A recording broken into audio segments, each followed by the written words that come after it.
Halo semuanya, halo Bapak Ibu Guru.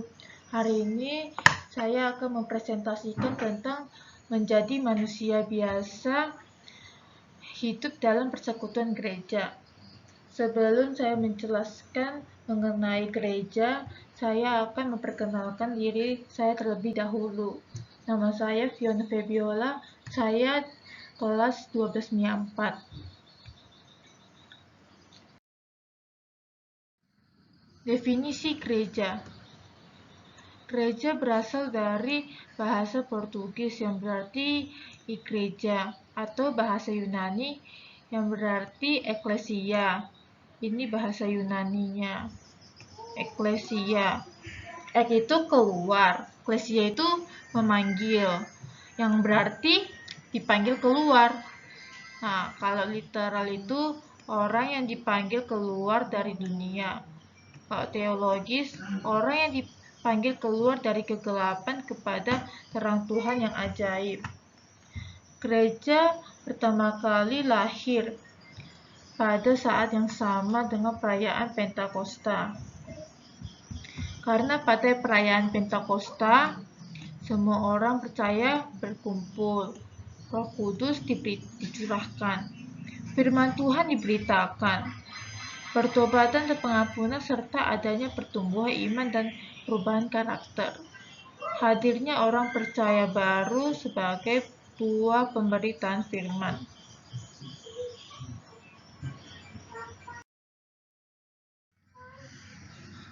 Makna eklesia. Pertama, umat. Umat ini persekutuan orang Kristen. Yang kedua, aliran. Aliran ini denominasi gereja, misalnya itu seperti Katolik, Protestan, Karismatik, Pentakosta, dan lain-lain. Yang ketiga itu ada gedung. Gedung ini tempat ibadah orang Kristen. Keempat ini perhimpunan, pertemuan ibadah orang Kristen. Berikutnya itu latar belakang gereja. Gereja ini dimulai 40 hari sesudah kebangkitan Yesus, sekitar tahun 30 sampai 34 Masehi. Yesus juga sudah berjanji bahwa dia akan mendirikan gerejanya. Dan dengan datangnya Roh Kudus pada hari Pentakosta, gereja juga secara resmi dimulai. 3.000 orang yang menerima khotbah Simon Petrus pada hari itu dan memilih untuk mengikuti Kristus dengan cara dibaptiskan. Sejarah Alkitab. Kenyataan dalam praktek hidup orang beragama di zaman Tuhan Yesus menunjukkan formalisme agama yang menjadi pola keagamaan saat itu. Muncullah Yesus yang mengecam dalam Matius 23 ayat 1 sampai 39. Sekarang sejarah dunia. Nah, pada abad pertengahan, perkembangan gereja juga mengalami kemunduran. Terjadilah banyak penyimpangan dalam ajaran gereja yang alkitabiah. Maka muncullah para tokoh reformator gereja.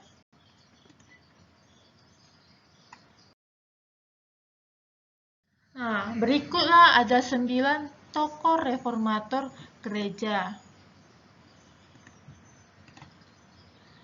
Pertama, ada Peter Waldo. Nah, Peter Waldo ini berupaya memperbaiki kehidupan gereja pada waktu itu dengan cara mengajar orang-orang tentang Kristus dan mempraktikkan hidup miskin. Kedua, Jan Hus. Gereja Katolik ini menganggap ajaran-ajarannya sesat dan perlu diberantas karena akan menimbulkan dogma yang salah satunya dalam tubuh kekristenan. Dan Hus dikucilkan pada 1411 dan dibakar di tiang salib pada tanggal 6 Juli 1415 di kota Konstans, Jerman. Nah, sekarang yang ketiga, Santo Fransiskus dari Asisi. Santo ini bukan hanya berkhotbah kepada manusia, tetapi dia juga berkhotbah kepada hewan.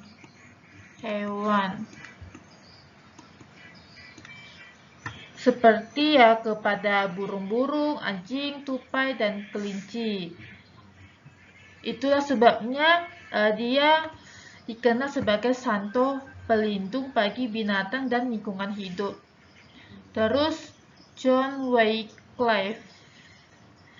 John Wycliffe ini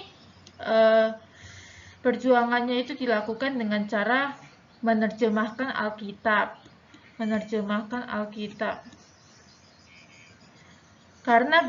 Karena baginya itu setiap orang harus diberikan keleluasan membaca Alkitab dalam bahasanya sendiri. Kemudian dia pun mengajarkan doktrin-doktrin yang sesuai dengan pengajaran Alkitab. Tapi John Wycliffe ini menerjemahkan sebuah Alkitab ke dalam bahasa Inggris. Sekarang John Knox ini di dalam pemikirannya mengenai reformasi gereja, ia berkhotbah dan berpandangan bahwa keselamatan hanya oleh anugerah otoritas Alkitab. John Calvin ini menganggap bahwa orang yang percaya Yesus ikut serta di dalam kematian dan kebangkitan Kristus. Bahkan orang percaya bisa menjadi satu dengan Kristus. Ia juga berpandangan bahwa perjamuan kudus itu sebagai tanda.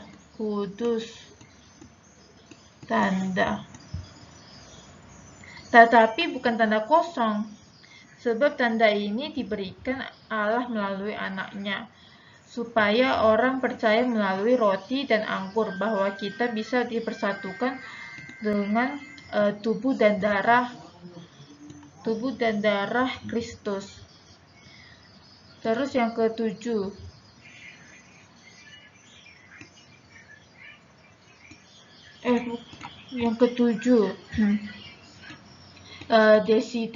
Desiderius Erasmus. Erasmus ini memegang doktrin Katolik mengenai kehendak bebas yang ditolak oleh beberapa orang reformasi karena doktrin predestinasi yang mereka anut. Sekarang Martin Luther.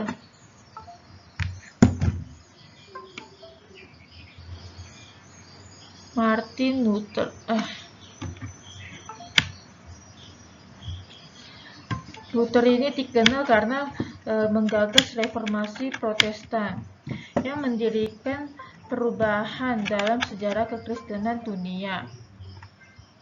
Pada tahun 1517, Luther mengeluarkan 95 tesis yang berisikan protes terhadap konsep pengampunan dosa yang dilaksanakan oleh Paus.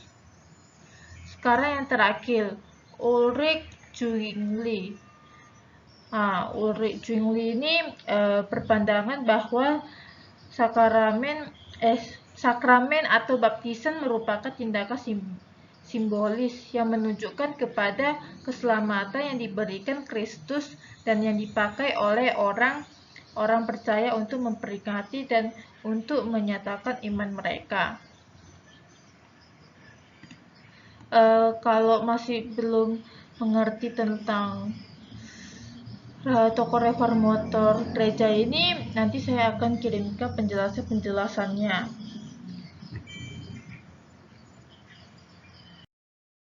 Nah, berikut originalitas gereja. Pertama, gereja sebagai komunitas baru. Kedua, Taurat yang ditulis dalam hati. Dalam kitab Yeremia 31 ayat 31-33. Roh Kudus sebagai agen pembaruan dalam kitab Kisah Para Rasul ayat 10. Keempat, komunitas yang inklusif. Nah, para rasul dari berbagai latar belakang, kehadiran orang non-Yahudi, terus terbuka terhadap perempuan, terbuka terhadap kaum marginal.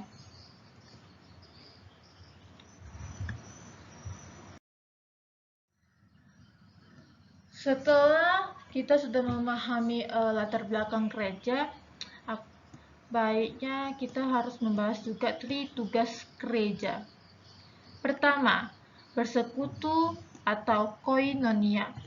Bersekutu ini, di dalam persekutuan dengan Tuhan, gereja diperdayakan untuk saling menghibur, menguatkan, berbagi, dan memuliakan Allah.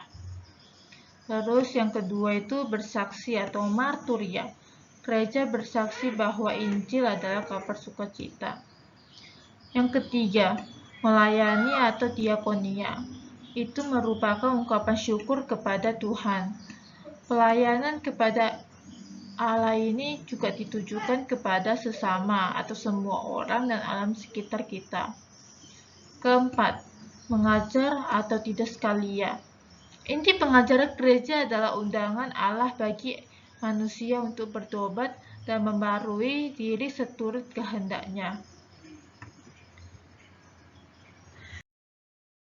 Nah, sekian dari penjelasan saya. Terima kasih.